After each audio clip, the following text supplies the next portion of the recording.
اعوذ باللہ من الشیطان الرجیم بسم اللہ الرحمن الرحیم۔ پارہ نمبر 9 کا خلاصہ ہم نے پارہ نمبر 8 کے آخر میں پڑھا تھا کہ اللہ تعالیٰ نے جن 5 انبیاء کرام کا ذکر فرمایا ان میں حضرت شعیب علیہ السلام کا نام بھی تھا۔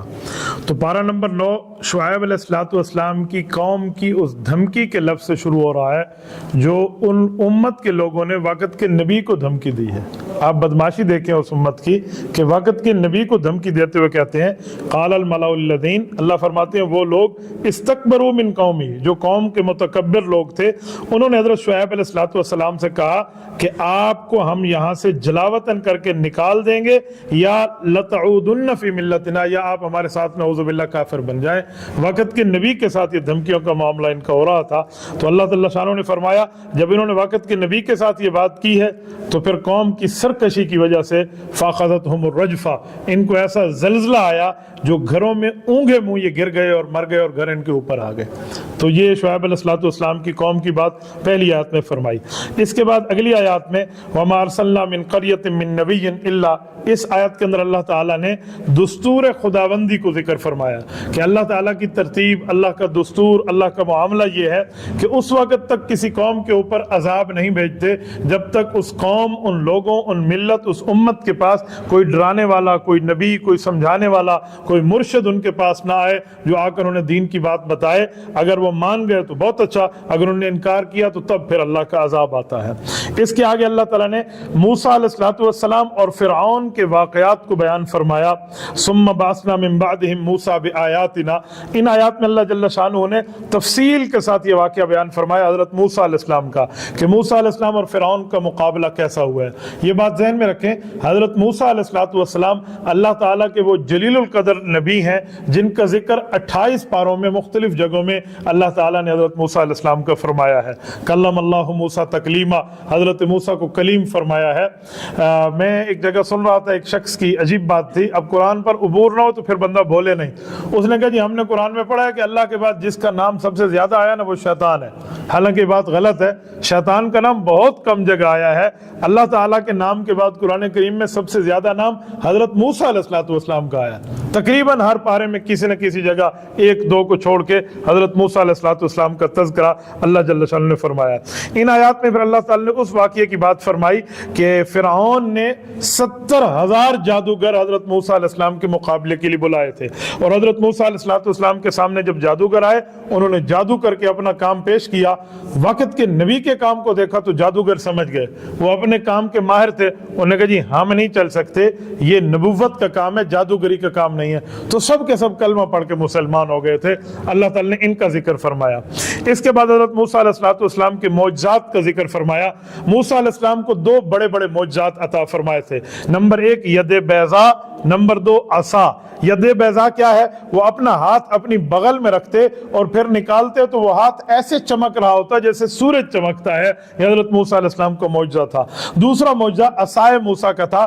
حضرت موسیٰ علیہ السلام کے پاس ایک اسٹک ہوتا، ایک ڈنڈا ہوتا، وہ اس بہتے ہوئے پانی کے چشمے پہ پتھر پہ مارتے تو بہتا ہوا پانی کا چشمہ جاری ہو جاتا، اور اگر وہ سمندر پہ مارتے تو وہ پانی راستہ دے دیتا تھا اور قوم وہاں سے چل پڑتی۔ اللہ تعالیٰ نے حضرت موسیٰ علیہ السلام کو یہ معجزے عطا فرمائے، اللہ جل شانہ نے اس کا ذکر فرمایا۔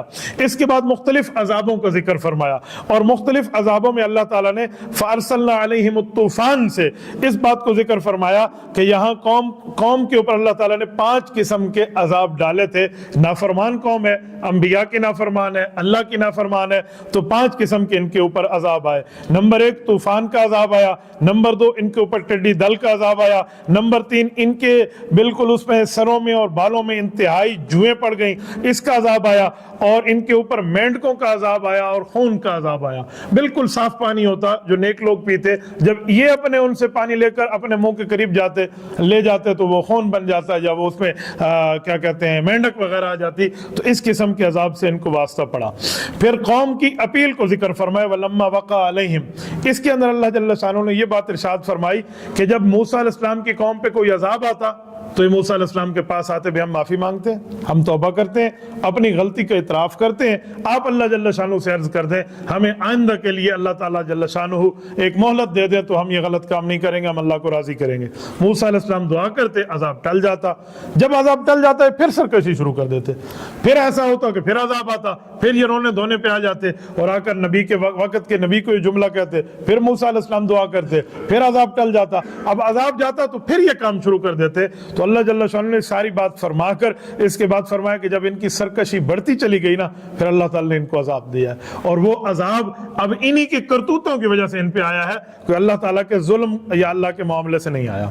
اچھا, یہاں پر اللہ تعالیٰ نے آگے ضابطۂ حیات کی ایک بات فرمائی ہے. تورات عربی زبان میں اس میں تورات عبرانی زبان کا لفظ ہے, اور اس زبان میں اس کا معنی ہوتا ہے قانون, ضابطہ, قاعدہ, آرٹیکل, آئین, کانسٹیٹیوشن, اس معنی میں آتا ہے. تو قوم نے حضرت موسیٰ علیہ السلام کے جو مخلص ساتھی تھے انہوں نے عرض کیا کہ اے موسیٰ آپ اللہ جل شانہ سے ہمیں کوئی قوانین لے کر دے دیں. تو اللہ جل شانہ نے حضرت موسیٰ کو تورات دی. پر تورات کیسے دی؟ اللہ جل شانہ نے ان کو کوہ طور پہ بلایا اور کوہ طور پر تشریف لائے. تو کوہ طور پر تشریف لانے پر اللہ تعالیٰ نے ان کو 1 مہینے کا اعتکاف کا فرمایا. 1 مہینے کا اعتکاف تھا, اور پھر اگلے 10 دن جو بڑھا دیے گئے. اب 1 مہینے کی عبادت کی وجہ سے اگلے 10 دن میں ان کو تورات ملی, اور تورات 300 تختیوں میں لکھی ہوئی ملی تھی. تورات, انجیل, زبور, یہ کتابیں لکھی ہوئی ملی ہیں. قرآن کا اعجاز ہے کہ قرآن لکھوایا گیا ہے صحابہ اور اہل بیت کے ہاتھوں, تو وہ لکھا ہوا ملا تھا. وہ حضرت موسیٰ علیہ السلام لائے, تو 40 راتوں کا کل اعتکاف بنتا ہے. اچھا, اس پر اللہ جل شانہ نے پھر آگے جا کر ان کے بارے میں بات فرمائی کہ ان کو دنیا آخرت کے عذاب سے پھر واسطہ پڑا. جب انہوں نے نبی پاک کی مخالفت کی تو نبی کی مخالفت کے بعد ان کو عذاب کا سامنا پڑا. ہوا کیا؟ موسیٰ علیہ السلام 40 رات اعتکاف پہ گئے کوہ طور پر. پیچھے اس قوم نے ایک شخص تھا جس کو سامری کہتے تھے. اس سامری نے اپنی قوم کو کہا کہ آپ کو پتہ ہے ہمارا اللہ کہاں ہے؟ تو انہوں نے کہا آپ کیا کہتے ہو اللہ کہاں ہے؟ کہا میں تمہیں دکھاؤں. کہا دکھاؤ. کہا آپ نے سونے لاؤ ذرا. سارے زیورات کو اس نے جمع کیا اور اس نے آپ پگھالا اس کو. جب پگھل گئے اس نے ایک گائے ٹائپ کا ایک بچڑا قسم کا جو ہے نا وہ بنا دیا. اور وہ جو سامری تھا اس نے دیکھا تھا جب فرعون ڈوب رہا تھا نا, تو جبرائیل علیہ السلام ایک گھوڑی پر تشریف لائے تھے جو فرعون کے گھوڑے کے آگے آگے وہ گھوڑی چل رہی تھی. تو وہ گھوڑی حضرت جبرائیل کی تھی, تو ظاہری بات ہے جنت سے آئی تھی.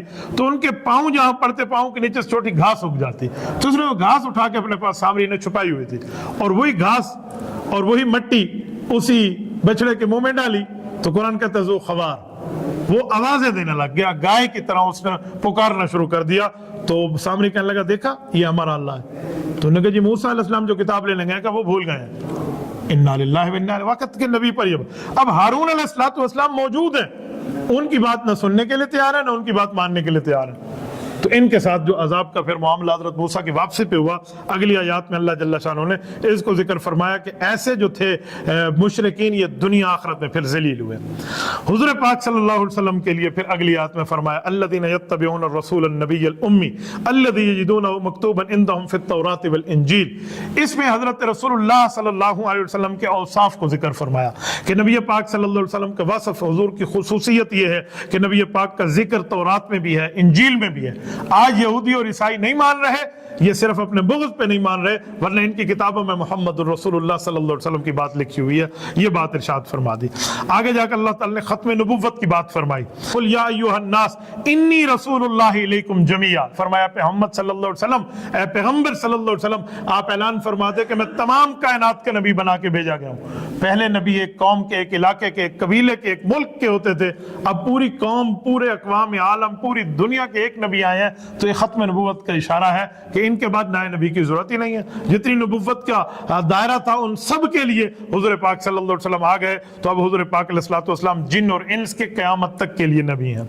پھر یہود کی بقیہ داستان کو اللہ تعالی نے یہاں سے بیان فرمایا کہ یہود نے کیا معاملہ کیا, پھر ان کے ساتھ کیا باتیں ہوئی. اگلی آیات میں وہی ذکر ہے, ان کا ذکر آگے آیات میں بھی آئے گا انشاءاللہ, تفصیلی ذکر میں وہاں کروں گا. اس سے آگے وَإِذْ أَخَذَ رَبُّكَ مِن بَنِي آدَمَ مِن ظُهُورِهِمْ, اس آیت میں عہد الست کو بیان کیا گیا, پرومس آف الست. یہ پرومس کون سا ہے, وعدہ کون سا ہے, معاہدہ کون سا ہے؟ ہوا یہ تھا کہ اللہ تعالی شانہ نے انبیاء کرام کے وعدے کے بعد دنیا کے تمام انسانوں سے وعدہ لیا. یہ جو انسان تھے چیونٹیوں جتنے ان کو جسم عطا کر کے تمام روحوں کو اللہ نے اپنے ہاں جمع کیا. اور جب صبر ہوئے جتنے کافر جتنے مسلمان جو اولاد آدم تھے جن نے دنیا میں آنا تھا قیامت تک کے لیے، ان سب کو رب نے جمع فرما کر پوچھا الست بربکم، کیا تم توحید مانتے ہو، میں تمہارا رب ہوں یا نہیں ہوں؟ تو ان سب نے، یعنی آپ اور ہم سب نے اور جتنے دنیا میں لوگ آئے اور جتنے آئیں گے، انہوں نے جواب دیا قالوا بلا، یقیناً اللہ آپ ہمارے رب ہیں۔ اب جب ہم دنیا میں آئے ہیں اس لیے تو فرمایا گیا کہ ہر بچہ جو پیدا ہوتا ہے وہ دین توحید پر پیدا ہوتا ہے، توحید پر پیدا ہو رہا ہے۔ والدین کے کیا کہتے ہیں ماحول سے وہ بندہ یہودی اور عیسائی بن جاتا ہے، مجوسی بن جاتا ہے، تو شروع سے یہ فطرت میں ڈال دیا گیا۔ اب بعض لوگوں کو تو، اکثر لوگوں کو یاد نہیں ہے، لیکن میں نے کئی اللہ والوں کی کتابوں میں پڑھا ہے جو کہتے ہیں ہمیں آج بھی یاد ہے جب اللہ جل شانہ نے ہم سے وعدہ لیا تھا کہ الست بربکم، تو ہم نے کہا تھا قالوا بلا۔ یہاں بھی حضرت قاری محمد طیب قاسمی رحمۃ اللہ نے لکھا ہے کہ جب اللہ نے پوچھا تھا میں تمہارا رب نہیں ہوں، تو دنیا کے عوام تو خاموش تھے، انبیاء بھی چپ تھے۔ سب سے پہلے جواب روح محمد صلی اللہ علیہ وسلم نے دیا تھا قالوا بلا، اے اللہ یقیناً آپ ہمارے رب ہیں۔ ان کی بات کو سن کے انبیاء نے، انبیاء کی بات کو سن کے پھر امتوں نے جواب دیا تھا۔ تو یہ عہد الست ہے، اللہ جل شانہ نے اس کو ذکر فرمایا۔ اس کے آگے وَاتْلُ عَلَيْهِمْ نَبَأَ الَّذِي میں بلم باعورہ کا ذکر فرمایا۔ بلم باعور یہ بہت بڑا عالم بھی تھا، عابد بھی تھا، علم بھی اس کے پاس زیادہ تھا، عبادت بھی اس کے پاس تھی، لیکن یہ وقت کے نبی کا مخالف بنا کسی وجہ سے، تو پھر اللہ جل شانہ نے اس کی مثال قرآن میں کتے سے دی ہے۔ آپ اندازہ لگائیں رب کریم نے اس کے لیے جو بیان فرمایا نا، فرمایا کتا وہ ہے جس کو کوئی چیز دو تب بھی وہ ہانپتا ہے، نہ دو تب بھی وہ ہانپتا ہے، یہ اس کے بارے میں فرمایا، یہ بلم باعور ہے۔ اچھا اتنا نیک آدمی، اس کے ساتھ ایسا ہوا کیوں؟ ہوا یہ تھا کہ قوم جبارین ایک قوم تھی، موسیٰ علیہ السلام کو رب نے حکم دیا ان کے ساتھ آپ جہاد فرمائیں، ٹھیک ہو گیا، یہ جبارین میں سے ایک شخص تھا لیکن یہ نیک تھا، شاید یہ اس قوم کی لڑائی میں شامل نہ ہوتا، لیکن قوم اس کے پاس ہے، انہوں نے کہا جی موسیٰ علیہ السلام کے اور اس کی قوم ہم سے لڑنے آ رہی ہے، دعا کرو تم ان کے خلاف، بد دعا کرو۔ اس نے کہا وقت کے نبی کے خلاف بد دعا نہیں کی جاتی، تو مجھے اس سے معاف رکھو۔ اب حق تھا بھی تو مولوی ہے اس بات پہ ڈٹ جا، لیکن قوم کی غلطیوں کے ساتھ جب انہوں نے پیسہ دیا اب اتنا دیں گے اتنا دیں گے اتنا، پہاڑ کے برابر جب وہ اپنے پیسے جتنی چیز لے گئے نا تو اس کا ایمان بدل گیا۔ انہوں نے کہا ٹھیک ہے پھر میں کر لیتا ہوں بد دعا، سارا مال میرا، اس نے کہا جی آپ کا۔ اب اس نے ہاتھ اٹھایا، اللہ کی قدرت دیکھیں، جو بد دعا کرتا وہ اپنی قوم کا لفظ منہ سے نکل آتا، پھر اپنی قوم کا نکل آتا، پھر دعا مانگتا تو پھر اپنی قوم کے خلاف دعا مانگتا جو پیسے دے رہے تھے۔ موسیٰ علیہ السلام اور ان کی قوم کا لفظ ان کی زبان پہ آتا ہی نہیں۔ بہرحال وہ قوم تو ذلیل ہوئی، ساتھ یہ بھی ذلیل ہوا، پھر اس کی زبان اس کے سینے تک نکل کے آئی۔ یہ پورا اس کے ساتھ پورا وہی واقعہ ہے جس کو اللہ جل شانہ نے ذکر فرمایا۔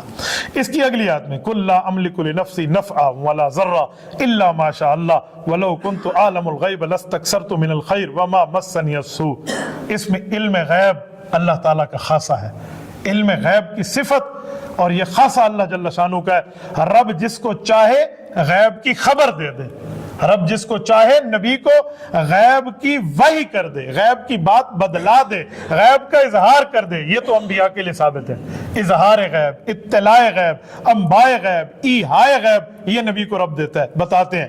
لیکن جو علم غیب ہے وہ خاصہ خداوندی ہے۔ غیب کا علم بغیر کسی واسطے کے کسی چیز کے بارے میں علم رکھنا یہ اللہ جل شانہ کا خاص ہے۔ دنیا میں کتنے ریت کے ذرے ہیں یہ اللہ کا علم ہے، دنیا میں کتنے پانی کے قطرے ہیں یہ اللہ کا علم ہے، دنیا میں کتنے درختوں کے پتے ہیں یہ اللہ کا علم ہے۔ اس میں نہ کسی نبوت کے معاملات کا دخل ہے نہ کسی کی ولایت کے معاملے کا دخل ہے، یہ اللہ جل شانہ جانتے ہیں، اور یہ رب کریم کا معاملہ ہے۔ یہ غیب الہی کی بات فرمائی کہ علم غیب جو ہے وہ اللہ جل شانہ کے لیے ہے۔ یہ بات اللہ نے کیوں اتاری کہ اس وقت کے جو کافر تھے نا وہ نبی کے پاس آ کر پوچھتے تھے بتائیں ایگزیکٹلی ٹائم قیامت کا کون سا ہے، قیامت کب آئے گی اور اس کا ایگزیکٹلی ٹائم کیا ہے، متعین کردہ وقت کیا ہے، آپ ذرا وہ وقت بتا دیں۔ تو رب کریم نے حضور پاک کو حکم فرمایا کہ انہیں فرما دے کہ علم غیب اللہ جانتے ہیں، علم غیب کے معاملات آپ یہاں آنے کے لیے نہ پوچھیں، باقی جتنا رب مجھے بتاتے ہیں میں اتنی بات تمہیں بتا دیتا ہوں۔ اس سے اگلی آیت میں جہاں پہ جا کے یہ سورت اعراف ختم ہو رہی ہے وہ ہے وَإِذَا قُرِئَ الْقُرْآنُ فَاسْتَمِعُوا لَهُ وَأَنصِتُوا لَعَلَّكُمْ تُرْحَمُونَ۔ ان آیات کے اندر اللہ جل شانہ نے جو بات فرمائی ہے وہ یہ فرمایا کہ جب قرآن کریم کی تلاوت کی جائے پھر غور سے سنو اور خاموش رہو تاکہ تمہارے اوپر رحمت نازل ہو۔ اب دیکھیں دو باتیں ہیں، قرآن پڑھا جائے دو حکم دیے، غور سے بھی سنو اور چپ بھی رہو۔ تو جب بندہ غور سے سنتا ہے تو چپ رہتا ہے، یہ دوسرا لفظ ساتھ کیوں اتارا کہ چپ رہو؟ محدثین، مفسرین، علماء ماہرین قرآن نے اس پر بڑا عجیب نقطہ فرمایا. وہ فرماتے ہیں یہ آیت مقتدی کے لیے اتری ہے کہ نماز میں خاموشی سے تلاوت سنو. تو کہا نمازوں کی دو قسمیں ہیں تو حکم بھی دو ہیں. کچھ نمازیں سری ہیں کچھ جہری ہیں. سری کا معنی امام خاموشی سے پڑھتا ہے, جہری کا معنی امام بلند آواز سے پڑھتا ہے. جب امام بلند آواز سے پڑھے تو غور سے سنو, اور جب امام خاموشی سے آہستہ سے پڑھ رہا ہو چپ پھر بھی رہو. تو پتہ چلا مقتدی کا کام قرآن پڑھنا امام کے پیچھے نہیں ہے. اس آیت سے واضح طور پہ بات ثبوت کے ساتھ آ گئی. تبھی فرمایا لعلکم ترحمون, تم چاہتے ہو رب تمہارے اوپر رحمت کرے تو آپ قرآن کے احترام میں خاموش ہو جایا کرو. یہ بات بیان فرمائی. اس کے بعد سورۃ الانفال کو اللہ نے شروع فرمایا. انفال نفل کی جمع ہے, یہ مال غنیمت کے لیے استعمال ہوا ہے, یہ زائد چیز کے معنی میں آتا ہے. اب جو جنگ میں مال حاصل ہوتا ہے اسے غنیمت کہتے ہیں. اب غنیمت کے متعلق اللہ جل شانہ یہاں احکامات فرمائے ہیں کہ غنیمت کے مال کے فیصلہ کس طرح کرنا ہے, اس کو تقسیم کیسے کرنا ہے, یہ اللہ کا اختیار ہے. اس کی مزید تفصیل آگے 10ویں پارے میں آئے گی, وہاں پر اس کو عرض کر دیا جائے گا. پھر اللہ نے مؤمنین کے اوصاف بیان فرمائے. انما المؤمنون الذين اذا ذكر الله وجلت قلوبهم واذا تليت عليهم آیاته زادتهم ایمانا وعلى ربهم يتوکلون. اس آیت میں فرمایا کہ مؤمن وہ ہے جب ان کے سامنے قرآن کریم پڑھا جاتا ہے تو قرآن کریم کی وجہ سے ان کے دل ڈر جاتے ہیں, اور پھر اللہ کی آیات کی تلاوت ہوتی ہے تو ان کے ایمان کی طاقت بڑھ جاتی ہے اور یہ اپنے اللہ پر توکل کرتے ہیں. پھر غزوہ بدر کی تفصیلی اللہ تعالی نے بات کو ذکر فرمایا کہ غزوہ بدر کو اللہ جل شانہ نے کیسے اس کے اوپر اللہ جل شانہ نے اپنی رحمت اور کرم کے معاملے نازل فرمائے کہ 300 آدمی 1000 پہ غالب آ گیا. 300 بندے جن کے پاس تلواریں بھی پوری نہیں ہیں, نیزے بھی پوری نہیں ہیں, گھوڑے بھی پورے 70 بندوں کے پاس گھوڑے ہیں 313 میں, تو کیسے ان پہ غالب آ گئے؟ یہ اللہ کا فضل تھا. بلکہ ایسا بھی ہوا کہ بعض اوقات جو کافر پکڑے گئے نا نبی پاک علیہ السلام کے پاس, تو وہ آ کر یہ کہتے تھے کہ اس کمزور سے صحابی نے ہمیں نہیں پکڑا, ہمیں پکڑنے والا کوئی اور تھا, سفید گھوڑے پہ تھا, سفید اس کا لباس تھا, انہوں نے ہمیں پکڑا. تو یہ فرشتوں کی آمد کی طرف اشارہ تھا کہ اللہ تعالیٰ نے ان کو دیا. پھر میدان بدر میں جو اللہ تعالیٰ نے آیات اتاری ہیں تو یہ ہر جہاد کے لیے 5 اصول اللہ نے بیان فرما دیے کہ کامیابی کے 5 اصول ہیں. پہلا اصول یہ ہے یا ایھا الذین آمنوا اذا لقیتم میں کہ میدان جنگ سے پیٹھ نہ پھیری جائے. دوسرا اصول اللہ رسول کی اطاعت کریں, اطیعوا اللہ و اطیعوا الرسول کی آیت اتاری. تیسرا اللہ رسول کی دعوت کو قبول کریں, استجیبوا للہ والرسول میں تیسرا اصول. چوتھا اصول کہ اللہ رسول سے کبھی بے وفائی نہ کریں. اور 5واں اصول ان تتقوا والی آیت میں کہ تقوی اختیار کرو, تو اس سے اللہ جل شانہ تمہیں جنگ میں فتح عطا فرمائیں گے. یہ 5 اصولوں کو ذکر فرمایا. اور آخر میں اللہ تعالی نے کفار کو ترغیب دی ہے کہ اے کافر اگر تم لوگ اپنے کفر سے باز آ جاؤ تو یغفر لہم ما قد سلف, اللہ پچھلے گناہوں کو معاف کر دے گا. اسی لیے تو کہتے ہیں کہ 100 سال کا کافر بھی کلمہ پڑھ لے تو گناہ معاف ہو جاتا ہے. اللہ جل شانہ نے اس کی بات فرمائی ہے. اللہ ہمیں عمل کی توفیق عطا فرمائے. جزاکم اللہ تعالی.